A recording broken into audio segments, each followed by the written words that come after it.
A policeman fired shots over the heads of the crowd and pulled the man to safety. What I saw was that these kids couldn't spell. They could not write a simple declaratory sentence. Is that 17-year-old Carmela Anthony will go on trial for murder. A fight at the high school between a black and a white student got out of hand. Anthony is charged with the stabbing death of Austin Metcalf at a Frisco track meet in April, allegedly starting with a dispute over Anthony sitting under an opposing team's tent. Now, following my video about ghetto schools in the 1960s, which, in case you missed it, here's a 15-second compilation of what you've missed out on. The kids couldn't read. And when I say they couldn't read, I don't mean they couldn't read poorly. They couldn't identify an F, or they couldn't identify a G, or they couldn't pronounce the word T-O. The problem was this severe. I guess what I'm trying to say is I just never realized how deep the whole problem is. So after I made that video, a few other documentaries came into my feed and I found one about busing. Now, as someone who lives in the UK, we don't really learn about busing. And before watching the documentary, I had a loose idea of how it worked and what it was. But before watching this documentary, nothing really prepared me for how crazy this actually was. It turns out in the land of the free, the United States, integration and assimilation isn't a choice. It's been forced by the government, or in this particular case, forced by one judge. And that's one of the main points I want to make in this video, that it's the idea that integration being the only barrier that needs to be overcome, it's not only untrue, it is literally impossible. Just take two other very distinct groups. Let's take European bees and African bees. Let's try to integrate them together. What do you think is going to happen? Many of the Negro parents believe that a predominantly Negro school is inferior per se, but we here in Boston do not believe that premise. Louise Day Hicks said that the schools were fine the way they were. The city's top vote getter in the mid-60s, Hicks chaired the Boston School Committee. In 1965, 1 in 4 students was black. Only 1 in 200 teachers was black, and there was not one black principal. The NAACP brought parents' concerns to the school committee. Alright, so this is quite interesting. This woman is quite delusional in the way that you might not expect. She truly believes that a ghetto school is on par with, let's just call it, normal schools. And while you may think that's based, that she doesn't want to do any forced integration, just bear in mind that her actual mentality of not seeing any difference is going to lead to the forced integration that we'll see later on. And this is somewhat true. The segregation isn't forced. It's a consequence of shifting demographics that were taking place within the United States. This is something we covered in this video about how these racial problems were never really addressed. Ford and Chrysler, who became known as the Three Giants. It was a golden era of full employment for a triumphant America. In the 50s and 60s, Detroit was a place to be. My dad talked about coming in here and walking down Woodward Avenue, and outside every bar there was a job recruiter with a folding table taking applications for the factories. That's how competitive it was. He hopped from job to job. It was so competitive. During that golden age, Detroit was rebaptized Motor City. The population expanded as 200,000 more citizens, mostly African Americans, arrived. And so the discrepancy between the two groups became more and more obvious, which led to this. In 100 places, Detroit is afire. The destroyers striking from as far as 3 miles away from this west side ghetto, where it all began early this morning with a police raid on an after-hours drinking parlor. There have been some reports of gunfire. Police are under orders not to fire. And while you're here, do the thing the algorithm likes, hype the video if you can, really appreciate it, really helps the channel out. And if you stumbled across, say, these archived documentaries that are interesting to reflect back on, share them in the comments below. We might take a look at them in a future video. And just leading on from this segregation angle, in my opinion, it's when African Americans, they leave the ghetto and then they move to white neighborhoods. Then, as a consequence, white people within the white neighborhoods move to be away from the African Americans. That neighborhood then becomes majority African American. That neighborhood then becomes a ghetto. And we see this across the United States, we see this across the UK, we see this across many European countries. This is white flight in action. This is the endless cycle Well, not really endless, because eventually there's going to be nowhere else to run. I feel that at this time, any school that is predominantly Negro is an inadequate school. I didn't hear what you said, Mrs. Johnson. I said that any school that is predominantly Negro in Boston is an inadequate school. She isn't wrong, and they're literally begging to be in proximity to whites to make it more adequate. But Mrs. Johnson, the superintendent of schools, has stated as his policy that a racially imbalanced school is not educationally harmful. Well, Mrs. Hicks, Madam Chairman, may I say this? Superintendent Orenberger and yourself and other committee members do not have children in a racially imbalanced school, so you do not know what the effect is on our children. And just listen to the crowd there and think about that. Is a racially majority white school, is that harmful? Absolutely not. We might argue that it's actually the least harmful, which is what we learned in the last video. But what about a majority black school? Is that harmful? Why do all these people seem to recognize that it is harmful, but they want to blame someone else for why that is the case? There was not concern for how these kids learned, that there were crowded classrooms, temporary teachers, not enough books, and supplies were low and all of that kind of thing. Even physical conditions were poor. And yeah, everything about these schools were dreadful, but they weren't always like this. I'm sure many of these schools existed, before these African Americans settled in this area. And now the places are run down, they're not fit places for learning. Even if they had all the books and utensils at their disposal, do you think it would have actually any impact on the children attending these schools? They ran candidates for the school committee, but they lost. They pushed through a state law outlawing racially imbalanced schools, but the school committee refused to enforce it. And so here's the long and the short of it. These people, by law, are trying to force your children to be schooled alongside these people. Not yet 15% of the city. Blacks were a minority too small to strongly influence elections or elected officials. So parents took matters into their own hands. Isn't this an interesting point? Reminds me of my sad declining country, maybe 30 or 40 years ago. Estranged ethnic groups just have to go with the flow, but now their communities they've taken over entire cities and countries. And I look at places like Belgium, it has a Muslim party. Do you think they represent the people of Belgium, the nationality, the culture of Belgium, even though Belgium's just a made-up country to begin with though? Or do they just represent their own foreign interests? Would we really expect them to do anything else? I mean, it's only natural. That where there were a large number of white students, that's where the care went, that's where the books went, that's where the money went. So therefore, our theory was move our kids into that school where they're putting all of the resources so that they can get a better education. And so where do these resources come from? Do they just come out of the sky?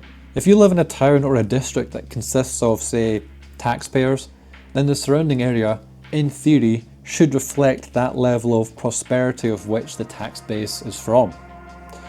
Conversely, if you live in a ghetto, a literal ghetto, because of, say, racial discrepancies, then your schools are not going to be any good. So instead of building your community up, these people just decide to leech off the more successful community. And just for the record, I think it's worth me positioning this now that I don't want to give off the impression I'm trying to preach hate. I think it's a shame these people are being held to the same standards because they will never ever reach them. And instead of recognizing that, we just have to lower the bar. That's the only way to get some level of equity. Other parents took a different approach. Instead of working to integrate white schools, they established their own parent-run independent schools. This is a good thing. I unironically support this. Anybody have any questions? No. Go to work. Parents saw that public education was not offering young people not only the strong education that they needed, but the social relationships, a recognition of who they were as African Americans just was not happening in the Boston public school system. So there was a real move community-wide to develop institutions that would meet both of those needs. Again, Inspiring stuff all round. Happy to see this sort of thing. Black parents were not going to give up. The school committee was not going to give in, and most other city leaders did not want to get involved. This is how the betrayal happened. The mindset of this generation did not want to address the African American question. They just wanted to sweep it under the rug like the generations before and, well, the successive generations up until today. The problem, if that's a good way of putting it, has just been kicked down the road, and things are only getting worse. In 1972, under NAACP leadership, Black parents filed a class action suit against the school committee in federal district court. A confrontation was looming that would change the city in ways never expected. We filed a lawsuit in the federal court because there was no other place for us to go. It was literally the court of last resort. Here we go, Boston! Here we go! Come on! In a city where neighborhoods were divided by race, desegregating the schools would mean busing children from one neighborhood to another. I wouldn't care if they were green or purple. It's the idea of putting my kid on a bus when I have a school right across the street from where they should go. I don't care what color they are. And so it began. The whole concept of busing came into fruition.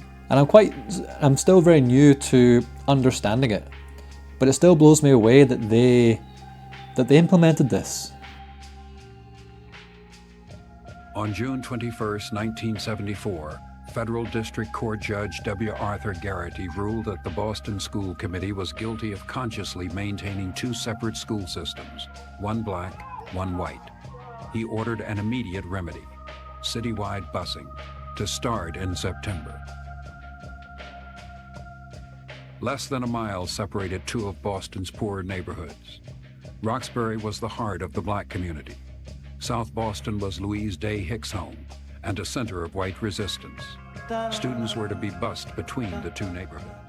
One judge, that's all it took. No vote, no referendum, just his interpretation of some super gay law that he decided that the only solution was to force parents to put their white children into majority black schools and vice versa.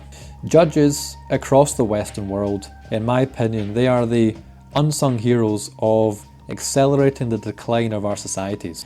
Did you know in 2009 that UK judges no longer had to declare that if they were a Freemason?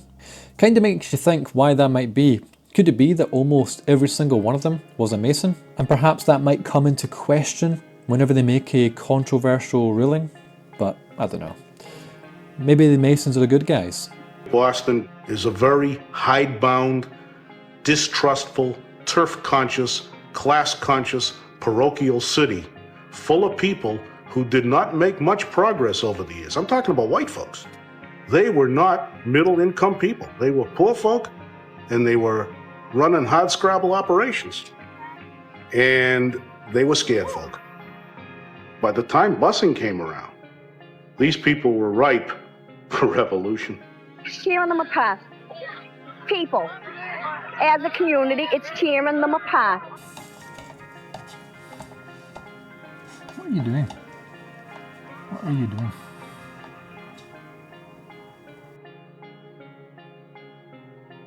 So just to backtrack something we said earlier, so actually the white people were poor in the districts that would be impacted by busing.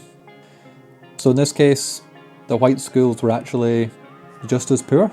Well, I'm the mayor, and the first recognition is that it's a court order that has to be enforced by the city, that it's a final decision, that it's irrevocable, and that I'm going to be responsible at a minimum for public safety, and at a maximum for the social health.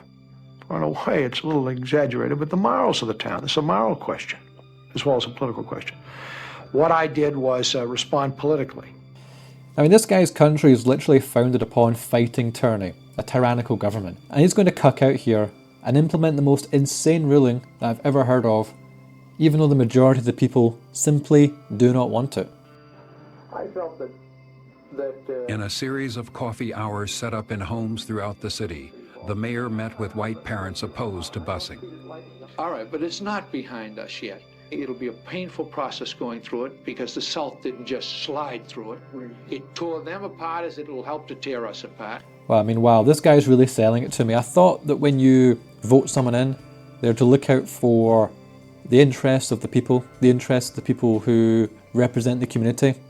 But it turns out this guy's just a golem who listens to some dysgenic judge who, with a stroke of a pen, now proclaims that it's your job to essentially inflict child abuse. September 12th, 1974. Under court order, against school committee wishes, the integration of Boston schools began. Well, there we go. That's a wrap. Hope you enjoyed Western Civilization. I'll see you in the next one. We just need to wait to the end of this Kali Yuga. It's just another 400,000 years to go, guys.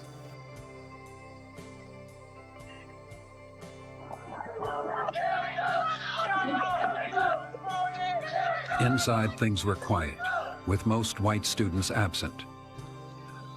At the end of the school day, more trouble waited outside. On the evening news, Bostonians saw school buses being attacked as they left South Boston.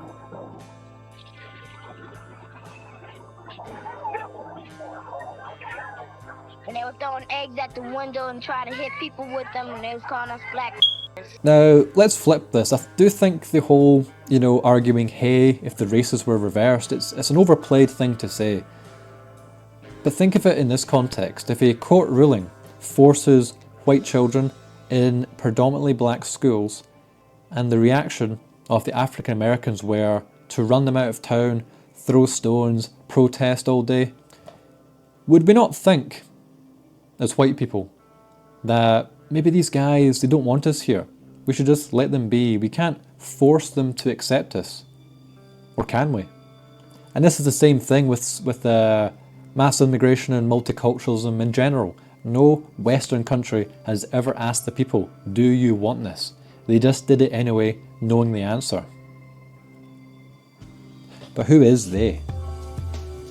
It was pretty aggravating, actually, to go and be put all through this before you even started a day at school. It's kind of ridiculous for a 17-year-old person to be treated this way.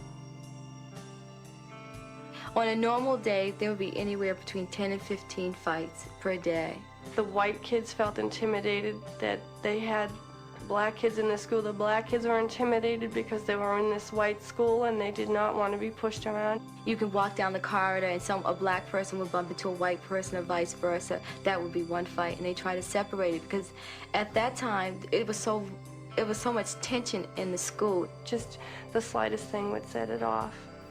I mean, wow, I wonder if this is a microcosm of race relations. Is this in any way reflective of multicultural society as a whole? And I reached into my briefcase, and here were these forms. So I took them out, and I began sort of absently to read through them. As I read through one after another of these forms, what I saw was that these kids couldn't spell. They could not write a simple declaratory sentence. And as I read these forms, none of which were grammatically correct or spelling proper, I just started to cry. It was impossible to explain the feeling of pain on the one hand, but on the other hand, I knew we were right. This guy knew it was over before it began. I bet he didn't even consider, though, the negative consequences of inflicting these illiterate children into the midst of white society. And this is one of the other main points as well. If you are a white person, you should look at this whole scenario and realise that the end result is that the whites have to now bear this burden. And for what? The only thing I can see is that everything is now going to be worse than it was before. That's the burden we bear. We bear this burden for things to get worse. I never heard any public official on the state level or on the city level come out and say, this is a good thing, we should all learn together, we should all live together. There was no encouragement from anybody. I call it complete official neglect. She is right in a way, and that's because it would be mad to be seen to be saying that everything's going to be okay, you know, following this busing situation. It's almost as if everyone from every background understands this is a bad idea, but it's carried out anyways. A fight at the high school between a black and a white student got out of hand. I remember the day Michael Faith got stabbed vividly because I was in the principal's office, and all of a sudden you heard a loud commotion and you heard kids screaming and yelling, saying, he's dead, that black killed him, he's dead. Oh geez, we were close enough that we saw there was blood, you know, on the hallway floor. White students left. Rumors spread. South Boston residents and others surrounded the school. And that's it. The inevitable conclusion happens. How many more children need to suffer before we realize, well, before everyone else realizes, this is a terrible mistake? Yeah, Chris, the indictment announced today means that 17-year-old Carmelo Anthony will go on trial for murder, but his lawyer says self-defense will still be his answer in court. Anthony is charged with the stabbing death of Austin Metcalf at a Frisco track meet in April, allegedly starting with a dispute over Anthony sitting under an opposing team's tent and Metcalf demanding that he leave. Witnesses say, and Anthony reportedly confessed, he stabbed Metcalf once in the chest, claiming he was protecting himself. National attention and heightened racial tensions followed as Anthony was released on bond pending trial. Austin Metcalf's father responded with this statement to WFAA today. With the first-degree murder indictment, it now goes into the court system, Jeff Metcalf said. I fully believe that justice will be served for Austin. I look forward to the forthcoming trial, but it will never bring my son back. I remember the police cars coming up the street, or attempting to, and turning over the police cars. And I was just amazed that they could do something like that. And the police tried to get horses up. They wouldn't let the horses get up. They stoned the horses, they stoned the cars. And I thought that day that we would never get out of South Boston High School.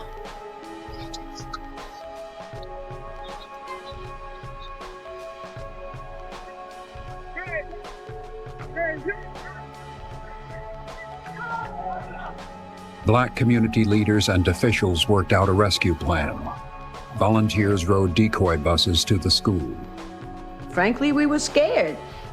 But we went up, when we got closer to the school, we could hear the noise, and it's like a hollow feeling when you go up that hill.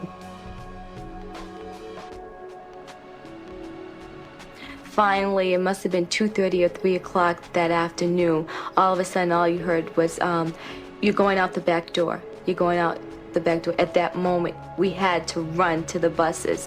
While the decoy buses distracted the mob at the front of the school, other buses pulled up to the back. The black students and leaders made it out of South Boston safely. Michael Faith did not die, but his stabbing and the ensuing riot further polarized the city. Is it me, or is it weird that the situation is a black student killing a white student? And this documentary focuses on how this impacts the black community. If you send your child to a multicultural school, good luck. Because what we've shown today is that things are not only better or the same, they're worse. The same people who are arguing that homeschooling is child abuse are wanting your kids to go to these schools. Now, there is more to cover in this busing issue, the historical implications, the impact, there's a lot to this. And this is my first step into learning about it.